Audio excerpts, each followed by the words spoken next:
안녕하세요. 반갑습니다. 성경을 하루 한 장 내지 두 장 읽어서 성경을 통독하는 프로그램 이 방에 찾아오신 여러분들을 주의 이름으로 환영합니다. 오늘은 신약 성경이죠. 누가복음 22장입니다. 주님께서 이제 십자가를 지실 준비를 하고 계시죠. 가룟 유다가 기회를 찾고 있고 또 예수님은 유월절을 준비를 하십니다. 그리고 제자들을 불러 모아놓고 유월절 만찬을 나누십니다. 그러나 제자들은 누가 크냐라고 서로 다투고 있는 모습을 볼 수 있습니다. 예수님이 이제 현실적으로 예수님이 그들 곁에 계시지 않기 때문에 겉옷을 팔아서 검을 사라고 권고하시고 더 나가서 이제 마지막으로 겟세마네 동산에 가셔서 십자가를 지셔야 할 걸 생각하고 땀방울이 변하여 핏방울이 되도록 기도하시는 그런 이제 과정으로 들어가십니다. 그리고 가룟 유다가 배반하고 사람들을 데리고 예수님을 붙잡으러 옵니다. 그리고 대제사장의 신문을 받으시고 그 현장에서 베드로가 부인을 합니다. 주님을 모른다고 3번씩이나 맹세하고 부인하는 모습을 볼 수 있죠. 그리고 주님께서 십자가를 지시기 전에 그 신문 받는 과정에서 사람들에게 희롱을 당하는 모습을 볼 수 있죠. 그리고 공회에서 또 신문을 받는 그런 모습이 오늘 이 누가복음 22장 아주 긴 하루의 여정을 소개하고 있습니다.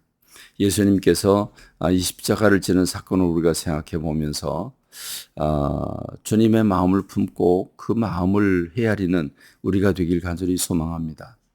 예수님은 이 유월절 만찬을 기다리셨습니다. 얼마나 기다리셨냐면 내가 고난을 받기 전에 너희와 함께 이 유월절 먹기를 원하고 원하였노라 이렇게 말씀을 하십니다.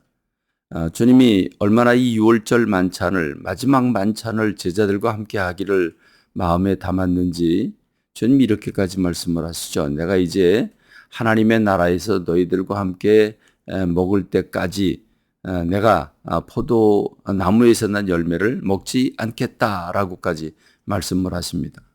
그렇습니다. 주님은 이 땅에 십자가를 지시기 위해서 오셨습니다.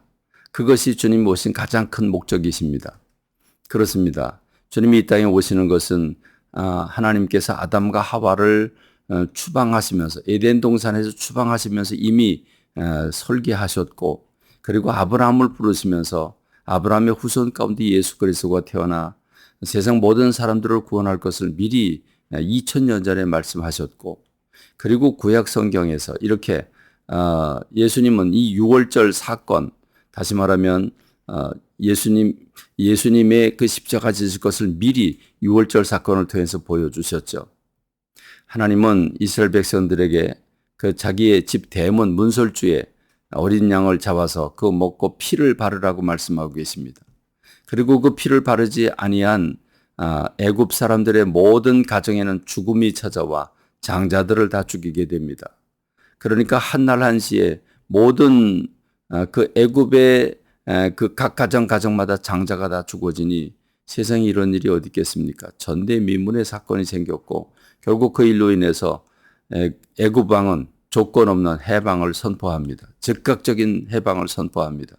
그래서 해방받아 나오는데 어린 양을 잡아서 대문의 피를 바른 그 사건은 곧 어린 양 되신 예수님께서 십자가를 지실 것을 1500년 전에 미리 보여주신 것이고 그것을 1500년 동안 매년 잊지 말고 기념하라고 하셨는데 주님은 이렇게 말씀을 하시죠. 그 빵을 또 떡을 나눠주면서 이것은 너희를 위해서 찢는 내 살이다 이렇게 말씀을 하시고 또 포도주 잔을 나눠주시면서 이것은 너희를 위해서 흘리는 내 새 언약의 피다 이렇게까지 말씀을 하십니다.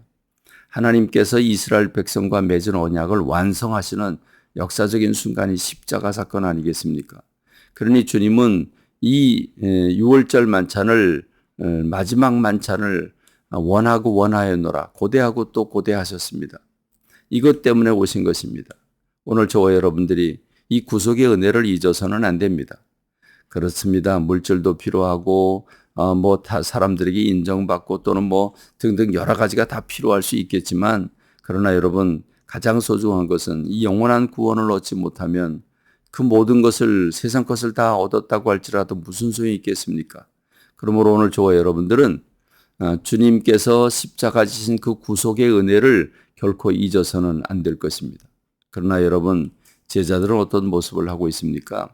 가룟 유다는 예수님을 은 30냥이 팔아먹고 예수님을 체포하는데 앞장서서 나와서 예수님을 가리킵니다. 참 심장도 강심장이죠. 어떻게 예수님을 스승으로 모시다가 예수님을 은 30냥이 팔아먹고 사람들을 데리고 와서 저 사람이 예수님이다라고 그렇게 손가락질하면서 예수님을 몰아놓을 수 있겠습니까? 그런데 또 놀라운 것은 예수님께서 이제 마지막 만찬을 하고 겟세마네 동산에 가서 땀방울이 변하여 핏방울이 되도록 기도를 하시고 그러고 나서 십자가 지시러 가실 텐데 제자들은 누가 크냐? 예수님의 왕이 되시면 누가 참 좌우편에 앉을 것이고 누가 높을 것인가?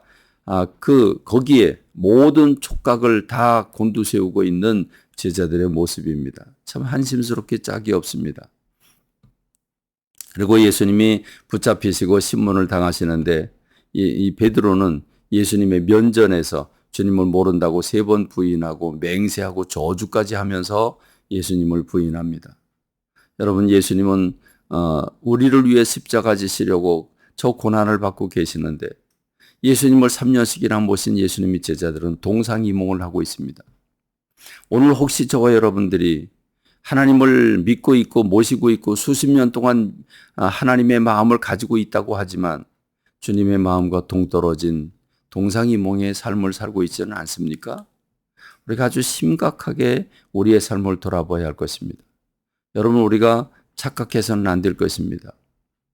오늘 사탄이 가룟 유다의 마음속에 들어가서 예수님을 팔려는 생각을 넣어주었다라고 말씀하고 있는데 여러분, 요한복음에서는 예수님을 팔 생각을 넣어줬다고까지 보충하고 있죠. 오늘 저와 여러분들이 언제든지 사탄이 나를 통해서 하나님 나라를 무너뜨리는데 나를 쓸 수 있다는 사실을 기억하고 두려워 떨어야 합니다.